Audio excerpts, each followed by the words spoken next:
I just want you to wake up, sis, and recognize you are enough. You don't have to be naked in a pool with Oreos. And now I'm talking to the ordinary girl. Forget Angela, because again, I don't want this to come off as if I'm bashing her. You don't have to pretend to be something that you're not. Being a suburban girl, being a doofy cul-de-sac girl, I call them cul-de-sac girls, that's cute and that's fun. And you have your own contributions to make to the world. Let that stuff go. If it's not you, stop pretending. Because you're wasting your time and you're wasting your effort and the potential in your future, or your purpose rather, and the authentic parts of you that the world needs to see. You are made authentically yourself for a reason. God didn't make any mistakes on you. Angela Simmons is a direct byproduct of the culture that we've all cultivated in some way or another that says you have to be bad in order to be cool. And until we're able to reckon with that, until we're able to really contend with that fact, we're going to keep seeing corny stuff like this. I'm going to start here though, because I actually feel for sis. I really do, because I grew up in suburban area too, right? I wasn't obviously nowhere near as wealthy as her. Matter of fact, we weren't wealthy at all. We were a lower middle class family, but I definitely grew up hood adjacent though. Same as her, right? Her dad was in the hip hop world, and hip hop is all about glorification of hood culture and ghetto culture and all of that. And it is what it is. I have my qualms and my thoughts about it, but I'm not 100% against it, because there are factions of hip hop culture that I appreciate, because it is so intertwined with the essence and beauty of the things that I love about Black culture. We all do. And so I won't get into the details of that. However, what I will say is, when you do grow up hood adjacent, and we all know what hood is, I know I'm using it colloquially, but we know what it is. When you grow up adjacent to people who do shoot and like who are, you know, just being ratchet and all sort of manner of ratchet, we know what it means. You feel as though, especially when you're younger, you feel as though you're missing out on something, right? When you grew up separate from that sort of a thing, but that's what is permeating within the pop cultural zeitgeist. That's what everybody is saying is cool, and that's what the music is reflecting, and that's what the clothes reflect. The clothes reflect hip hop culture. The clothes reflect gangster culture, and especially during the era that she might have grown up, I'd imagine is probably around the early 90s, when she was probably coming into her formative years, maybe even 90s, because I'm 30 and Angela's a little older than me, so 90s probably when she was going through her formative years. But anyway, gangster culture was where it was, right? And her dad and her family, they came up in the hood. And so she didn't, but she was adjacent to that space, and that was what seemed cool, I'm sure. And so anyway, all that to say, I feel for sis, because you want to be cool, especially when you're younger.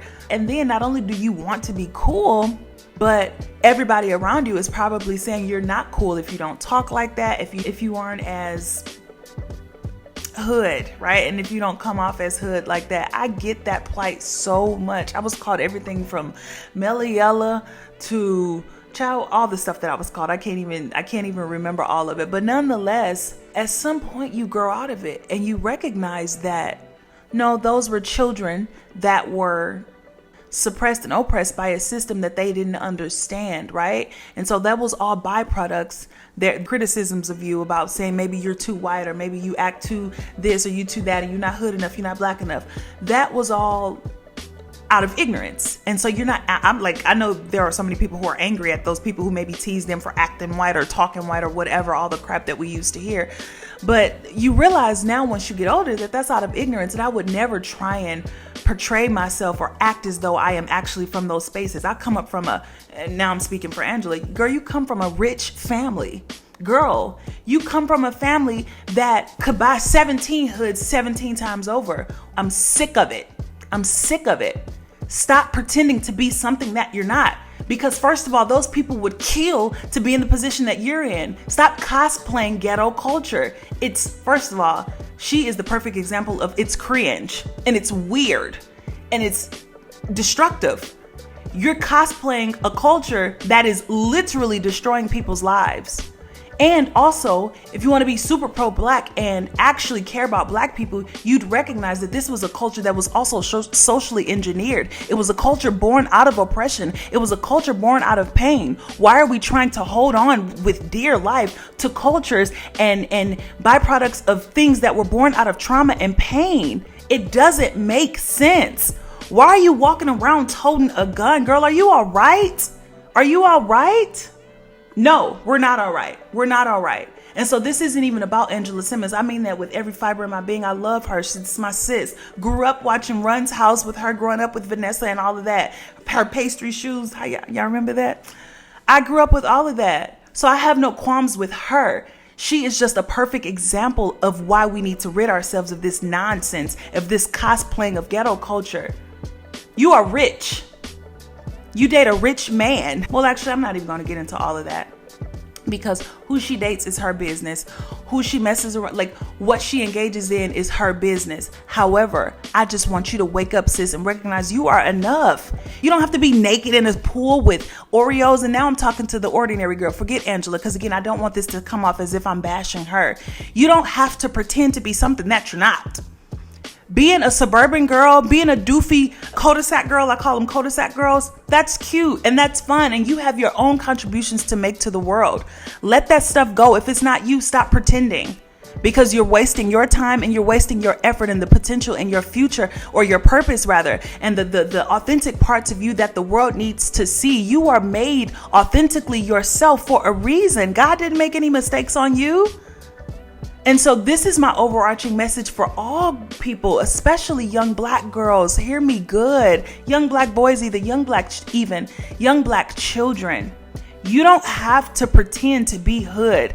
The hood got more bodies than almost any place on the planet. The hood is killing more black children than any place on the planet. Let it go. And stop cosplaying something that you're not. Stop cosplaying a place that's actually killing people. Are we all right? Like, mentally, are we okay? No, because it's psychological trauma. It's psychological trauma that'll make a rich millionaire woman market her business venture, her new business venture, which also, let me just pause here and say, shout out to you, girl. You just branched out into this, in this company that you made, you were able to branch out into another company that's been wildly successful. Partner with them so that you can see more success in your entrepreneurial ventures. Amazing.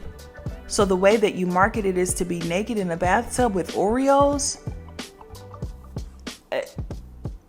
I get sex sales. Let me not act completely obtuse. Sex sales, Raven, that's been since the age of time. And okay, girl, well, it's so many other things to be outraged about. It's so many things to be mad about. Yeah, that's true. And yeah, this is just a menial example. But I realize, guys, and I want you to realize, this is a menial example of something much larger. Grown people feeling the need to, one, do childlike things like point a fake gun at the paparazzi because that's what I see on the internet. So cute. I'm a shooter in my ops. It's corny and it's childlike, but anything for attention, right? Anything to fit in, anything to not be rejected and ejected, because that's so innate to our nature, right? We want to do anything to not be casted out of the group. But I'm calling for us, be willing to stand alone, be willing to be different and be casted out so that you can set a new precedent. You millionaire black girl, can you give us the blueprint? And you have been. I don't want to take that away from her. You're a businesswoman who was able to take your wealth and your riches from your childhood that your father created and also continue to build on that. Smart. We love it. You don't have to do the goofy antics. You're enough. And if nobody's told you that, Angie and everybody else, every person that listens to this video, you're more than enough. You don't have to give into the antics, the destructive pop cultural antics to feel like you're enough or to become enough, because baby, God already made you enough. Every time that I get the opportunity to call forth better in us, I'm going to do that. We're more than enough. We don't have to pretend to be hood to be enough. Let that stuff go.